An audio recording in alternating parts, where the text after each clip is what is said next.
চলে এসেছি কিন্তু আবার নতুন একটা রেসিপি নিয়ে, চিংড়ি বাটা পটল। হ্যাঁ, নামটা একটু উল্টে দিয়েছি, রেসিপিটাও কিন্তু তাই। তবু পুরোটা দেখতে হবে কিন্তু।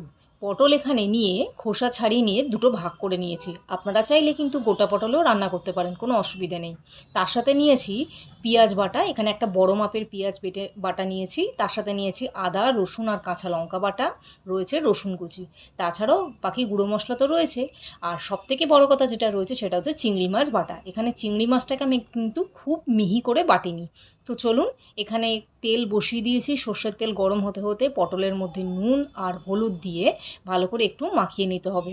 পটলগুলোকে কিন্তু খুব লাল করে এখানে ভাজা যাবে না, পটল তো খুব বেশি লাল করে ভাজা হয়ে গেলে নুয়ে যাবে। তো তেলে দিয়েই যখনই দেখবেন একটু সোনালি রং ধরছে, তখনই তেল থেকে পটলগুলোকে তুলে নিতে হবে। দেখুন, পটলগুলো দেওয়া হয়ে গেছে। এবার এরকমভাবে ঠিক ভেজে নিয়ে পটলগুলোকে তুলে নিতে হবে। এরপর ওই তেলের মধ্যেই গোটা গরম মশলা ফোড়ন দিন, তাতে দিয়ে দিন পেঁয়াজ বাটাটা। পেঁয়াজ বাটাটা খানিকক্ষণ নাড়াচাড়া করতে হবে কাঁচা গন্ধটা বেরোনোর জন্য। তারপরে দিয়ে দিতে হবে টমেটো কুচি। টমেটোটা যখন একটু নরম হয়ে আসবে, তখনই ওর মধ্যে দিতে হবে আদা, রসুন আর কাঁচা লঙ্কা বাটার পেস্ট। বেশ খানিকক্ষণ নাড়াচাড়া করার পর এবার দিয়ে দিতে হবে চিংড়ি মাছ বাটাটা।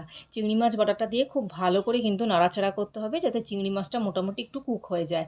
এরপরে গুঁড়ো মশলা, হলুদ, জিরের গুঁড়ো, ধনের গুঁড়ো, লঙ্কার গুঁড়ো দিয়ে, আর স্বাদ মতো নুন আর চিনি তো অবশ্যই, রান্না তো এছাড়া হয় না, তো দিয়ে ভালো করে কিন্তু নাড়াচাড়া করে নিতে হবে। এরপর একটু সামান্য জল দিন, যাতে মশলাগুলো পুরো না ওঠে। একটু নাড়াচাড়া করে নিয়েই ভেজে রাখা পটলগুলো এর মধ্যে দিয়ে দিতে হবে।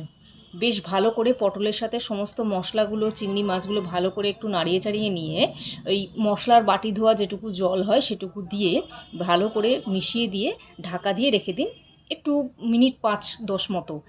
তো ঢাকা খুলে দেখবেন তেল বেরিয়েছে। এইবার ওপর থেকে দিয়ে দিন গরম মশলার গুঁড়ো। ব্যাস, রান্না রেডি। আর সত্যি কথা বলতে কি, ওই দেখলেই কিন্তু লোভ লেগে যাবে।